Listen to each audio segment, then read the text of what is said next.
उधर जम्मू कश्मीर के त्राल में सिक्योरिटी फोर्सेज और मिलिटेंटों के बीच इनकाउंटर हुआ। इनकाउंटर के दौरान सिक्योरिटी फोर्सेज ने एक मिलिटेंट को मार गिराया। फायरिंग के तबादले के बाद त्राल में इनकाउंटर खत्म हो गया है।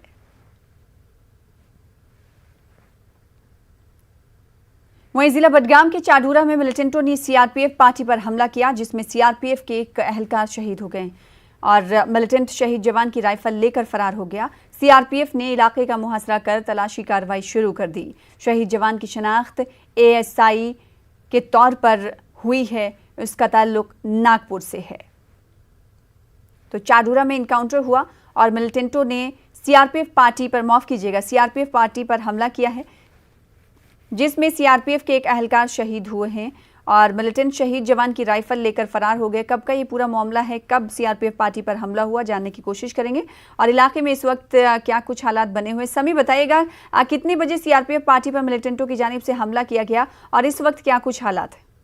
देखिए सना, सुबह के औकात में जो है सीआरपीएफ पार्टी जब अपनी ड्यूटी करने के लिए जा रहे थे तो सड़क पर मिलिटेंट जो बताया जा रहा है पुलिस के मुताबिक बाइक पर सवार थे। उन्होंने उन पर अंधाधुंध गोलियां चलाई और इस हमले में फिलहाल एक एएसआई सीआरपीएफ का शहीद हुआ है।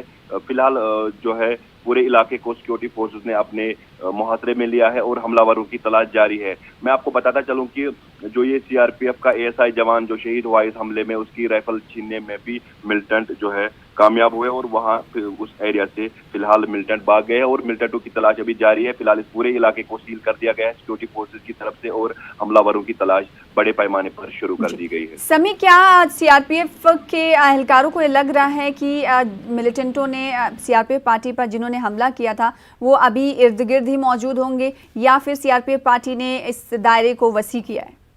देखिए, जो बडगाम पुलिस है, जो एसओजी के जवान है या जो आर्मी है, सीआरपीएफ है, पूरी टीम वहां पे अभी मौजूद है। वहां वो इस इलाके में अभी जो आने जाने वाले रास्ते हैं उनको सील कर दिया गया है। हो सकता है कि ये मिलिटेंट इस अटैक को अंजाम देने के बाद इस इलाके में कहीं छुपे हुए हो। फिलहाल सर्च ऑपरेशन इस इलाके में जारी है और जो हमलावर है जिन्होंने इस अटैक को अंजाम दिया है उनकी तलाश अभी जारी है। जिस तरह से समी तफसीलात हैं कि एक एएसआई शहीद हुए हैं जिनका ताल्लुक नागपुर से है, कब इनकी जस्द खाकी को इनके आबाई गांव पहुंचाया जाएगा, इस हवाले से क्या तफसीलात मिल पा रही हैं?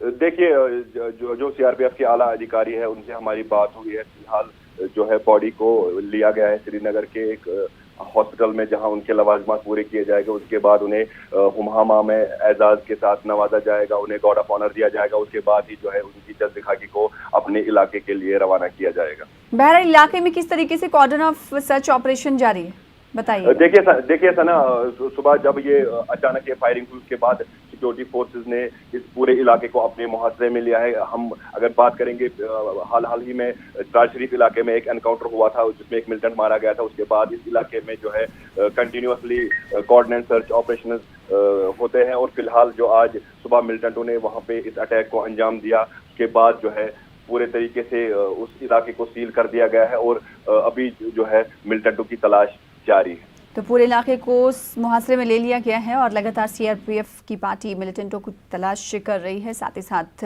शहीद हुए सीआरपीएफ के एहलकार को खुसूसी एजाज़ भी दिया जाएगा। फिर उसके बाद उनकी जस्द खाकी को उनके आबाई गाँव यानी नागपुर भेजने की तैयारी की जाएगी। बेहद शुक्रिया समी हमारे साथ जुड़ने के लिए, तफसीलात फराहम करने के लिए।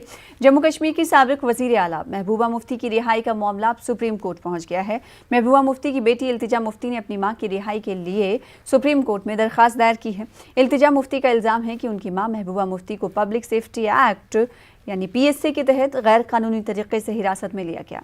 इन्हें फरवरी में इस कानून के तहत हिरासत में लिया गया था और वो अभी तक हिरासत में है।